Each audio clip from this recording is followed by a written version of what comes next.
Ever daydreamed about living in the Middle Ages?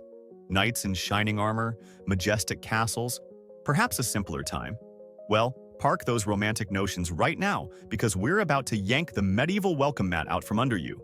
We've dug up 33 everyday realities from that era, so utterly bizarre, so hilariously unhygienic, and so profoundly weird, you'll be kissing your indoor plumbing and Wi-Fi router with newfound gratitude. Prepare for a historical joyride into the truly absurd. 1. First on our list of You Couldn't Make This Up, a story that's a true chef's kiss of medieval madness. Picture this. Erfurt, Germany, the year 1184. King Henry VI calls a big meeting, a Hoftag, basically a medieval VIP convention. All the important nobles, bishops, and bigwigs are there, crammed into the upper floor of a building at St. Peter's Monastery. They're probably discussing very serious medieval things like whose pointy hat is pointier or where to conquer next. Suddenly, crack! The entire wooden floor, overloaded with all that noble ego and armor, collapses. And where do they fall? Straight into the monastery's latrine pit. The cesspit. The giant medieval toilet. We're talking dozens of Germany's finest, drowning in actual human excrement. Reports say around 60 prominent figures met their incredibly undignified end, suffocating in centuries of accumulated… well, you get the picture. The king himself only survived because he was sitting in an alcove with a stone floor. Can you imagine the smell? The chaos? The sheer embarrassment for those who almost drowned. Talk about a crappy way to go down in history, literally. 2. So you're in medieval Europe and you're thinking, maybe having our 15th kid isn't the best idea right now, what with the plague and all. What are your birth control options? Well, forget science because that was mostly busy figuring out how many angels could dance on the head of a pin. Instead, you'd turn to some truly bizarre folk remedies. How about wearing an amulet made from a dried toad? Yes, a toad. Around your neck. Or perhaps you'd fancy inserting a pessary made of… wait for it. Crocodile dung. Yep, actual crocodile poop, strategically placed. Other popular choices included weasel testicles, because obviously, or drinking concoctions made from willow bark, which, okay, has some scientific basis for aspirin, but they weren't exactly doing clinical trials. The sheer desperation and, let's be honest, the gag-inducing nature of these methods just shows how wildly different their understanding of the human body was. Romantic evening, darling? Just let me grab my toad and dung. 3. Before Netflix, before HBO, before even basic cable, what did people do for thrilling entertainment? Well, if you were in medieval Europe, you'd grab the kids, pack a lunch, and head down to the town square for a public execution. Seriously, these weren't solemn, hidden affairs. They were massive public spectacles, the blockbusters of their day. People would travel for miles, vendors would sell food and drink, and a good spot with a clear view of the chopping block or gallows was highly sought after. It was part social event, part moral lesson, supposedly, and all grisly entertainment. Imagine the hype. This Friday, don't miss Thomas the Traitor getting drawn and quartered. Fun for the whole family. It's a bit like Netflix and Kill, only with actual killing, and much, much worse snacks. And you thought your reality TV was intense? 4. You think your legal system is weird? Hold my ale. In medieval times, it wasn't just humans who could end up in court. Oh no, animals got their day in front of a judge too. We're talking actual formal trials for creatures great and small. Pigs were notoriously common defendants, often charged with murdering children. And yes, they could be found guilty and sentenced to death by hanging or burning, sometimes even dressed in human clothes for the occasion. But it didn't stop there. Rats, weevils, locusts, even flies and caterpillars were put on trial for damaging crops or being general nuisances. They'd get court-appointed lawyers, witnesses would be called, and if found guilty, they might be excommunicated by the church or ordered to leave town. Imagine a lawyer earnestly arguing, "My client, Sir Reginald Roach, was merely seeking sustenance."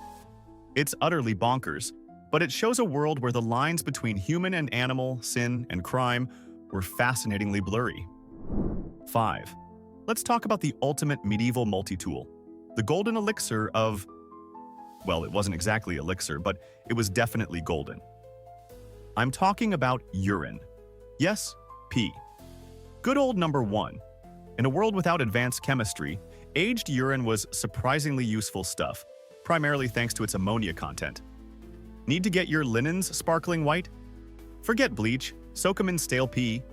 It was a common laundry aid. Got some tough animal hides you need to soften for leather? Urine was on the job for tanners. Some even claimed it was a fantastic antiseptic for wounds, though I'd probably take my chances with a bit of dirt, thanks. There are even accounts of it being used as a mouthwash for whiter teeth, though that might be more Roman. The principle of ammonia as a cleanser was understood. So next time you complain about chores, just be glad you don't have to collect the family's contributions for laundry day. The original eco-friendly solution, I guess? 6. The majestic medieval castle. Knights, dragons, fair maidens, and toilets that would give a modern health inspector a heart attack. Enter the garderobe. Sounds fancy, right? Like a walk-in closet for your robes. And sometimes it was near where clothes were stored, because the ammonia fumes from the, deposit below supposedly helped keep moths away. Smart? But the garderobe itself was essentially a stone or wooden seat with a hole, projecting out from the castle wall. And where did everything go? Straight down. Plop.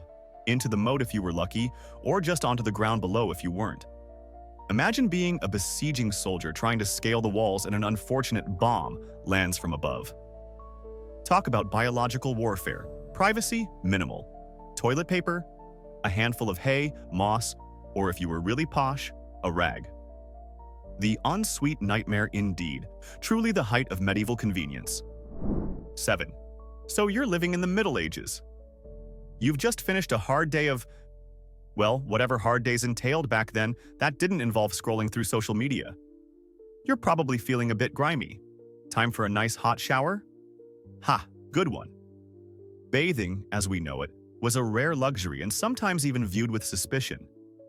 For many, a full-body wash might happen only a few times a year. If that, public bathhouses existed, sure, but they often had a reputation for being, shall we say, dens of iniquity, and some doctors even believed that hot water opened your pores to disease, the infamous miasma, or bad air. So people mostly made do with a quick splash of water on their hands and face. The overall aroma of a medieval town or a crowded room? Let's just say it would have been robust. Think of it. Your annual Christmas bath was a major event. Suddenly, that slightly musty smell in your gym bag doesn't seem so bad, does it? 8. Following on from the, infrequent bathing, how did medieval folks cope with the all-pervading stench of unwashed bodies, questionable sanitation, and general medievalness? Did they have super-strength Axe body spray? Not quite. Their solution was much more floral, literally. People carried around posies, small bouquets of fragrant flowers and herbs, or pomanders, which were little balls of aromatic substances like ambergris, musk, or spices, often in ornate metal cases. The idea wasn't to eliminate bad smells, an impossible task really, but to create a personal little bubble of slightly less offensive air around your nose. Picture a noble lady delicately sniffing her posy as she walks through a crowded market, or a gentleman holding his pomander aloft in a stuffy hall. It's a charming image until you realize they were doing it to avoid gagging on the smell of everyone, including themselves. Bless their fragrant little hearts for trying. 9. Alright, let's talk about smiles in the Middle Ages. Or rather, the often terrifying lack thereof, because dental care was, to put it mildly, medieval. If you got a toothache, your options were grim.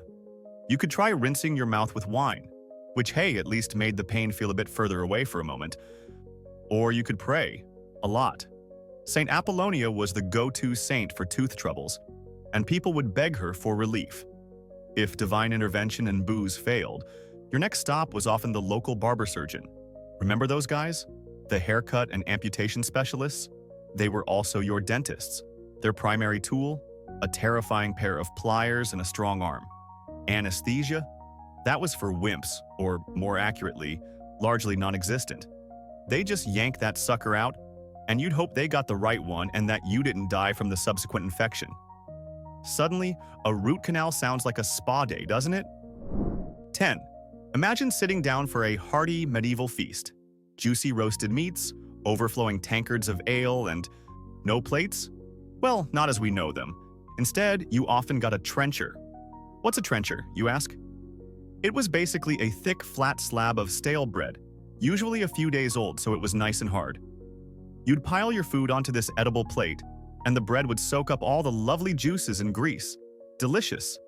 Then, once you'd devoured the main course, you had a choice. If you were still hungry, you could eat your trencher. Talk about zero waste. If you were a generous soul, or perhaps just full, you might give your gravy-soaked bread plate to the poor, or toss it to the dogs eagerly waiting under the table. It's a brilliant system, really. No washing up, just more eating, or some very happy hounds. Though I do wonder about the structural integrity of a really soggy trencher. 11. Water in the Middle Ages was a bit like playing Russian roulette with your digestive system. Rivers were often open sewers, wells could be contaminated, and a sip from the wrong source could mean a week of regretting every life choice you've ever made, or worse. So, what did sensible medieval folks drink instead? Alcohol, and lots of it. Ale and wine were the beverages of choice for pretty much everyone, including children. Yes, little Timmy was probably enjoying a weak ale with his breakfast. It wasn't about getting wasted, though that certainly happened. It was about safety. The fermentation process killed off a lot of the nasty bacteria that made water so dangerous. So, water everywhere, nor any drop to drink, was a literal daily reality, unless you preferred it fermented and slightly intoxicating. Cheers to survival. 12. Spices in the Middle Ages were like gold. Pepper, cloves, nutmeg. These things were fantastically expensive, shipped over vast distances, and a real status symbol. If your host sprinkled some exotic spice on your food, you knew they were rolling in it. But beyond just showing off their wealth, these precious powders had another, slightly less glamorous purpose, masking the taste of food that was, let's say, past its prime. Refrigeration wasn't exactly a thing, and meat, in particular, had a tendency to get a bit funky, a bit ripe, a bit oh dear. Is that supposed to smell like that? A good dousing of strong spices could help cover up those off flavors, making a questionable piece of mutton suddenly seem almost palatable. So next time you enjoy a heavily spiced dish, just pause and wonder if your ancestors were culinary geniuses, or just really good at hiding the taste of impending food poisoning. 13. Friday rolls around, and if you're a devout medieval Christian, that means no meat. Fish only. But what if you're miles from the sea or just really fancy something a bit more substantial than a sad-looking trout? Enter the beaver. Yes, the industrious dam-building beaver. Now, you might be thinking, a beaver is a furry mammal, clearly not a fish. But you're not thinking with medieval ecclesiastical logic, because the beaver has a flat, scaly tail and spends a lot of time in the water. Some very clever, and presumably beaver-craving, church scholars declared that its tail, and sometimes even its hindquarters, counted as fish. Problem solved. You could happily munch on a juicy beaver tail and still be on the right side of religious dietary law.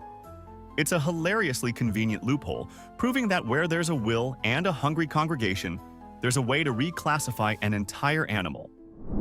14. Picture your local barber shop.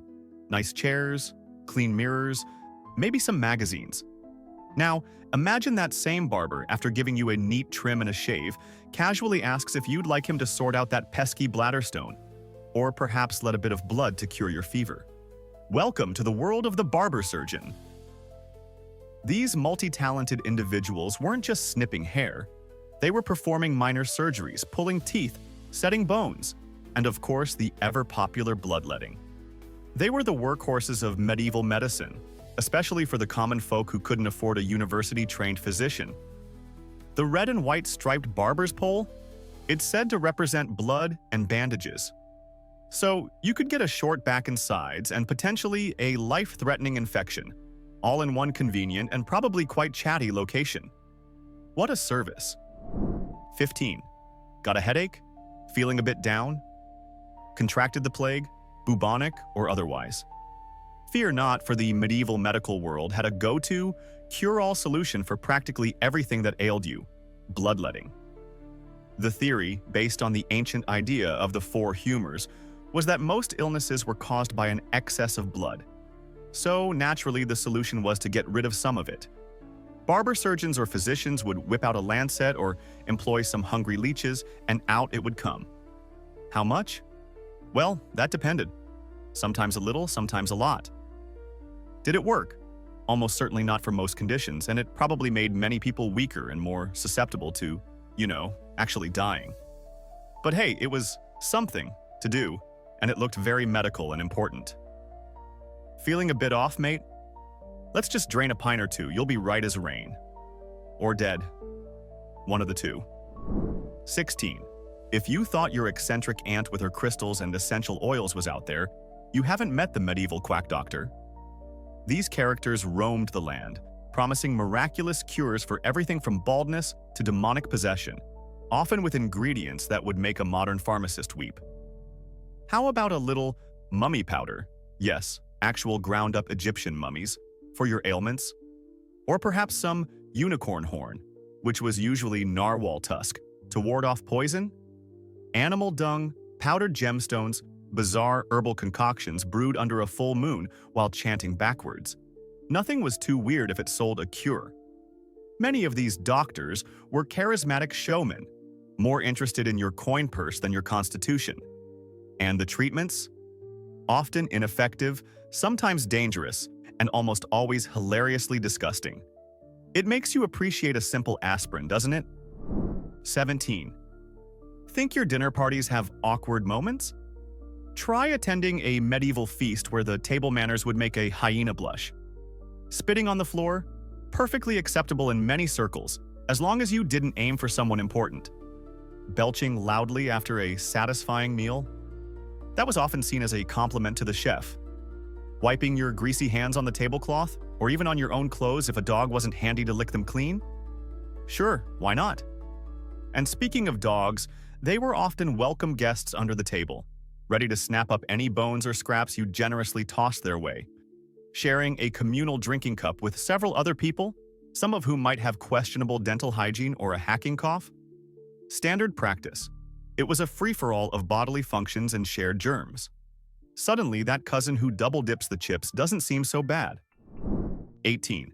We've talked about garderobes, those delightful castle toilets. But who had the truly glamorous job of cleaning out all those latrines, cesspits, and privy vaults, especially in towns and cities? Enter the gong farmer, or nightman. This was, without a doubt, one of the worst, smelliest, and most disgusting jobs in the medieval world. These brave or perhaps just desperate souls worked at night, hence nightman, to empty out the accumulated human waste. They'd shovel it into carts and haul it away, usually to dispose of it outside the city walls or sell it as fertilizer. The pay was sometimes decent because, well, who else wanted to do it? But the social stigma and the sheer olfactory assault must have been overwhelming. Imagine their Tinder profile: gong farmer, enjoys long nights, fresh air when I can get it, and not talking about work. A truly noble, if utterly revolting, profession. 19. So, you've been accused of a crime in medieval times. You swear you're innocent, but there's no CCTV, no DNA evidence, just your word against theirs. How do you prove your innocence? Why, through a trial by ordeal, of course. This was basically asking God to perform a little miracle to show you were telling the truth. Common ordeals included carrying a red-hot iron bar for a set distance. Your hand would be bandaged, and if, after a few days, it was healing nicely without festering, then huzzah! God had declared you innocent. If it was a disgusting, puss-filled mess, well, you were guilty, and probably about to lose your hand anyway. Another favorite was trial by water, being thrown into a river with your hands tied.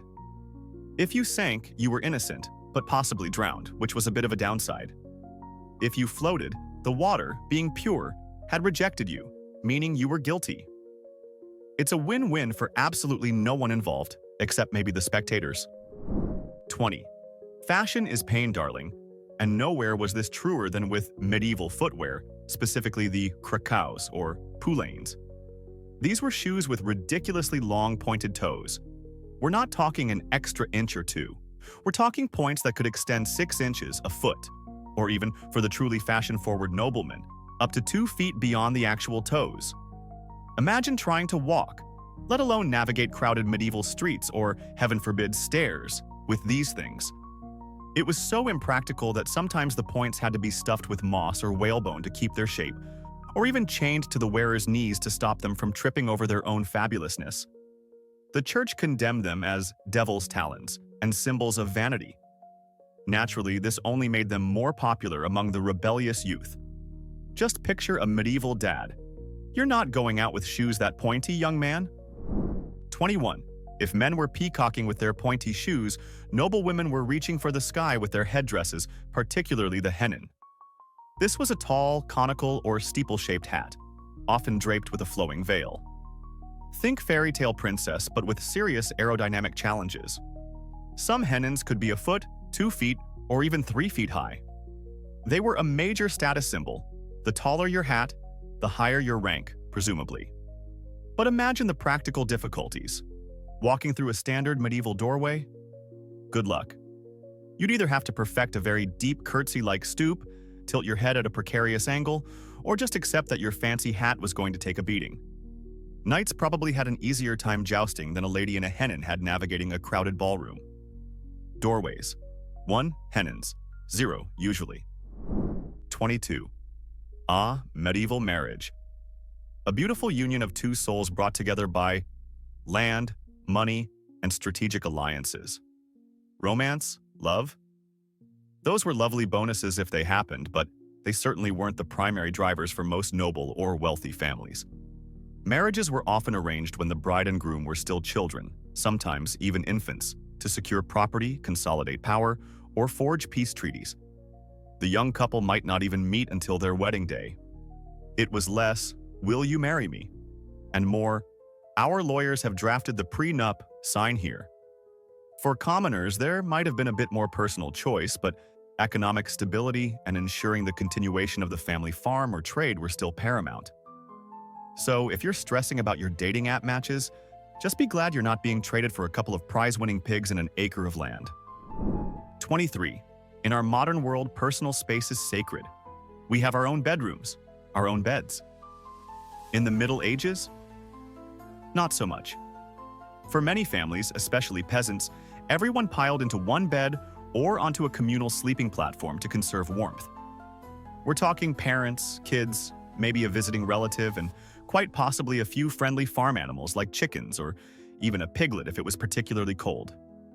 Imagine the snoring, the kicking, the fleas. Oh, the fleas. Privacy was a foreign concept. If you were a guest in a castle or inn, you might find yourself sharing a bed with complete strangers. It was all very cozy, in a packed like sardines in a can full of livestock and parasites kind of way. Makes that lumpy mattress at your in-laws' place seem like a 5-star resort, doesn't it? 24. Home sweet home.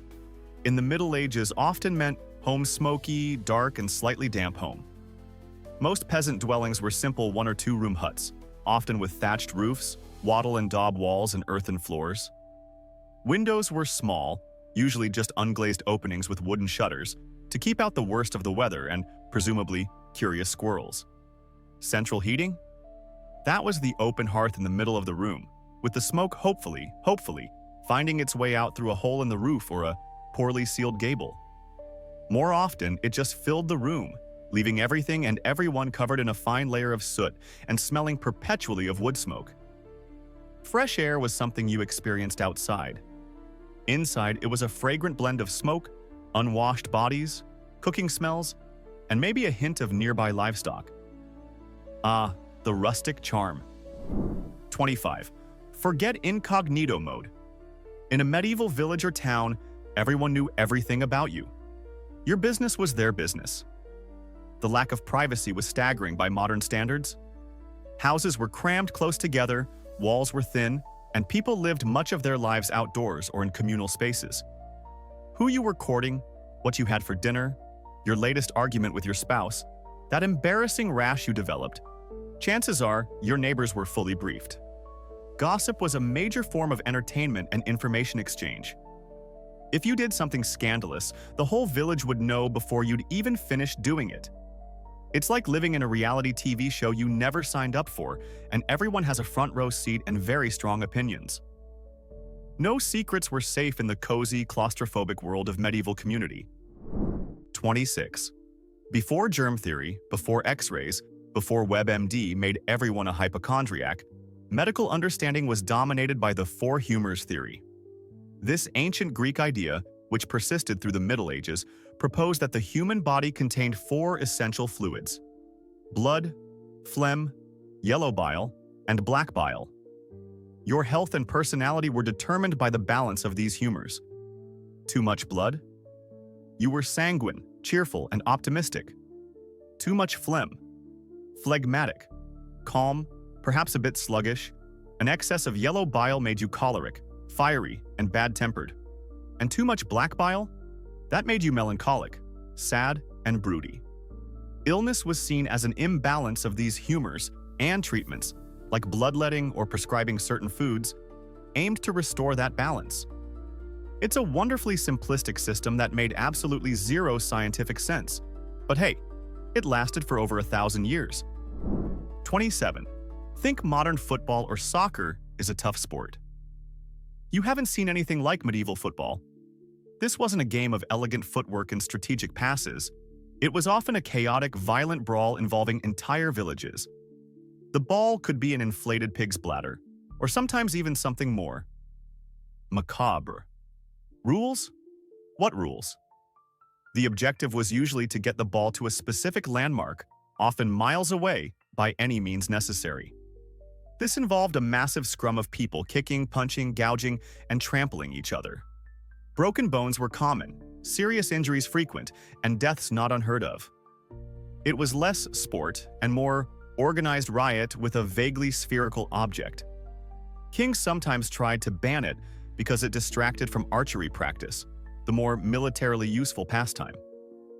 But the people loved their brutal village versus village mayhem. 28. In the rigid hierarchy of the medieval court, speaking truth to power was a surefire way to lose your head. Unless, that is, you were the court jester.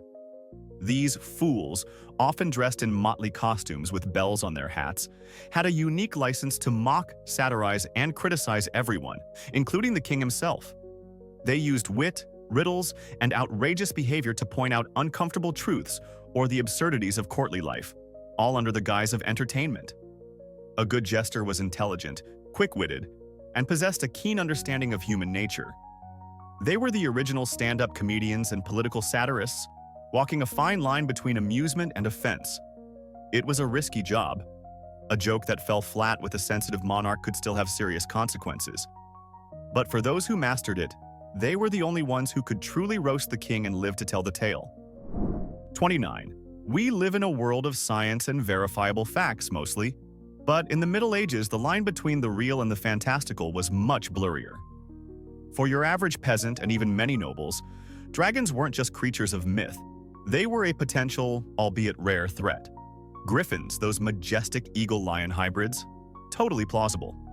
Sea monsters lurking in the uncharted oceans. Absolutely. These creatures populated their maps, their stories, and their fears. Bestiaries, or books of beasts, described these fantastical animals alongside real ones like lions and elephants, often with little distinction between fact and fable. It wasn't that they were stupid. It was a world with vast unexplored regions where strange tales came back from distant lands and where the supernatural was an accepted part of daily existence.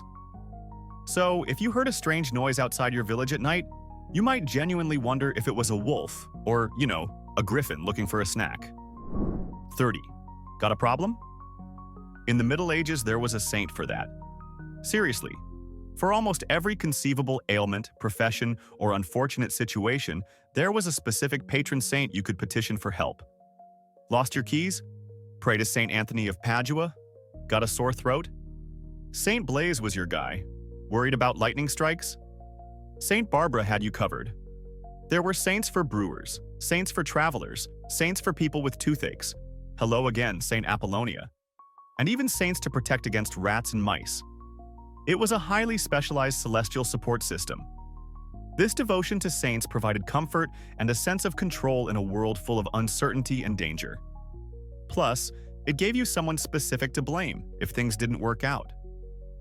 Saint Anthony, I've been praying for a week. Where are my darn keys? 31. Think fashion police are a modern invention? Think again. Medieval society had sumptuary laws, which were basically rules about what you could and couldn't wear based on your social class and income. These laws dictated the types of fabric, colors, furs, and even the amount of ornamentation allowed for different ranks. A peasant wearing luxurious velvet or sporting too much fancy embroidery? Scandalous. That was reserved for the nobility. The idea was to maintain social order and prevent commoners from looking above their station. Penalties for breaking these fashion laws could range from fines to confiscation of the offending garments, or even public shaming. So, if you were a medieval merchant who suddenly got rich, you couldn't just go out and buy the flashiest outfit. You had to dress according to your legally defined place in the world. Talk about a buzzkill for your shopping spree. Sorry, sir, that ermine trim is for barons only. Off with your tunic. 32. Medieval law books were treasure troves of the truly bizarre and wonderfully specific. Sure, there were laws against murder and theft, but then there were the real gems. For instance, in some parts of England, it was reportedly illegal to sing an ugly carol during Christmas. A crime against festive cheer, apparently. There were laws regulating the length of a dagger a man could carry, laws dictating when and where you could play dice or tennis, often forbidden for the lower classes, lest it distract from work or archery. In some towns, it was mandatory for men to practice archery on Sundays. Imagine getting fined for not being good enough at Deck the Halls or for skipping your weekend bow and arrow practice. It just shows that medieval lawmakers had a lot of time on their hands and some very particular ideas about how society should function. 33. No smartphones, no internet, no 500 channels of cable TV. How on earth did medieval people kill time and entertain themselves? Well, for the nobility there was hunting, hawking, and tournaments. For everyone else, things got a bit more rustic. Village festivals were huge, often involving copious amounts of ale, feasting, dancing, and games that could get pretty rough. Think less organized sports, more chaotic brawls. Animal-based entertainment was also tragically popular. Bear baiting, where a chained bear was set upon by dogs, or cockfighting, were common spectacles. People gambled on dice, played board games like chess and backgammon, or their medieval equivalents, listened to traveling minstrels, and of course engaged in the age-old pastime of gossip. It was a world where you made your own fun, often with a healthy dose of alcohol and a cheerful disregard for animal welfare or personal safety. 9-1. So the Middle Ages, less fairy tale glamour, more hold my ale and watch this absolute disaster unfold. After that parade of historical horrors and truly mind-boggling daily grinds, here's the million-dollar question. What's the one single, solitary medieval norm we unearthed today that doesn't just make you cringe, but has you sprinting back to the 21st century, profoundly grateful for Wi-Fi, antibiotics, and basic sanitation? I want your most visceral, I'd rather wrestle a plague-ridden badger choice in the comments below.